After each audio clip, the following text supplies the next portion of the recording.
Welcome back. We're on the 24th video now for the Flow Certified Professional Online Training course. We're going to look at flow versus anti-flow and a little bit what to look for in order to ensure that you're still in flow.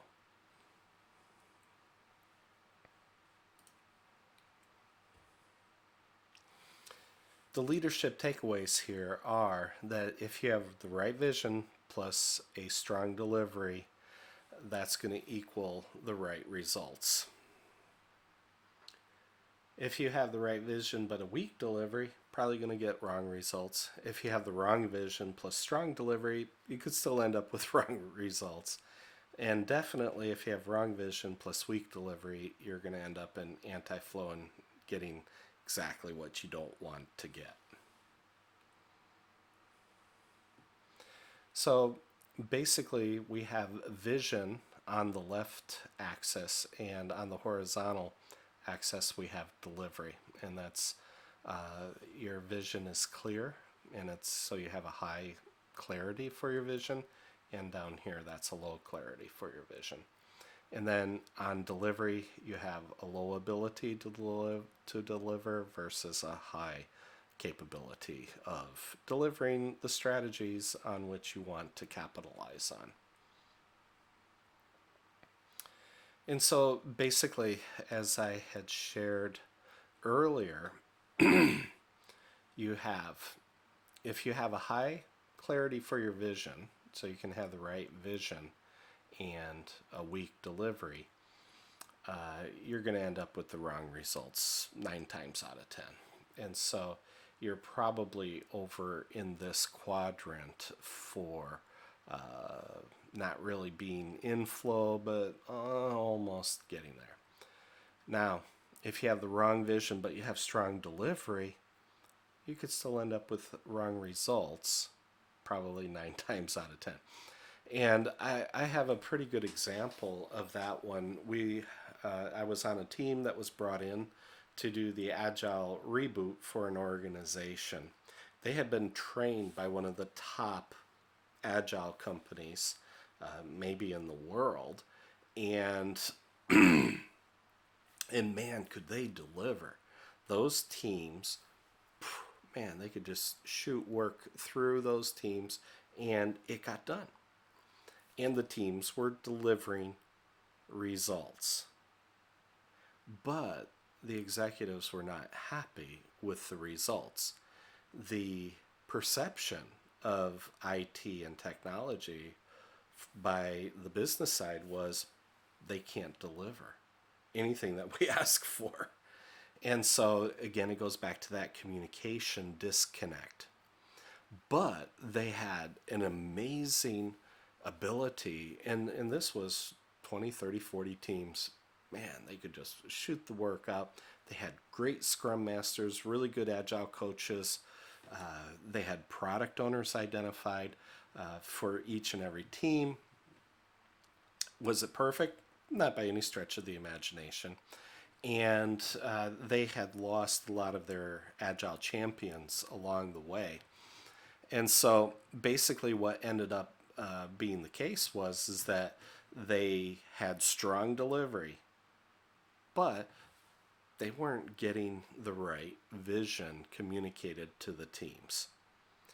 And so they were not delivering what the business had envisioned.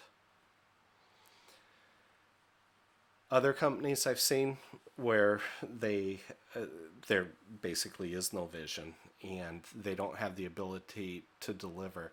If a company is exhibiting anti-flow, they're probably on a fast track to bankruptcy and insolvency.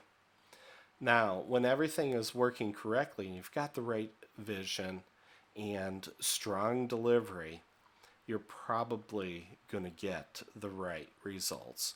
And you have teams that step into and can sustain flow.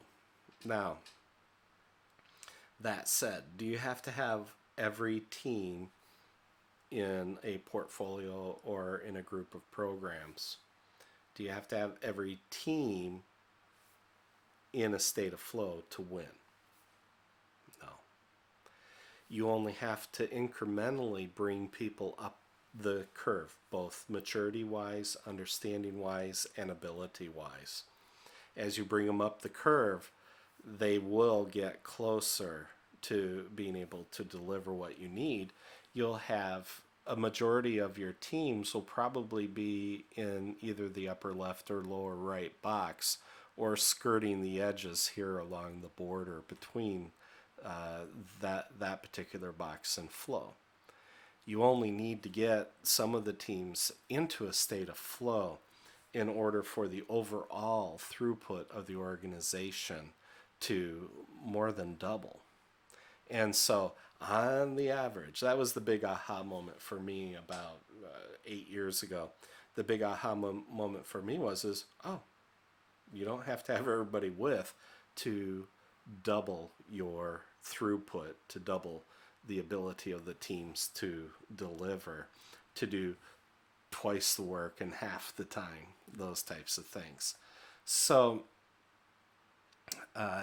on the average, when you're thinking about it from a program portfolio level, on the average, will be right. And so, this is just, it's really important to watch out for the warning signs of anti-flow, and it really boils down to vision and delivery. And if you spot problems with either of those, you can use this chart as a quick way to have a conversation. Flow is about creating the conversation. And this gives you the opportunity to quickly write this down on a piece of paper and say, okay, we've got 3 teams here, 3 teams here, 4 teams here, and 2 teams here.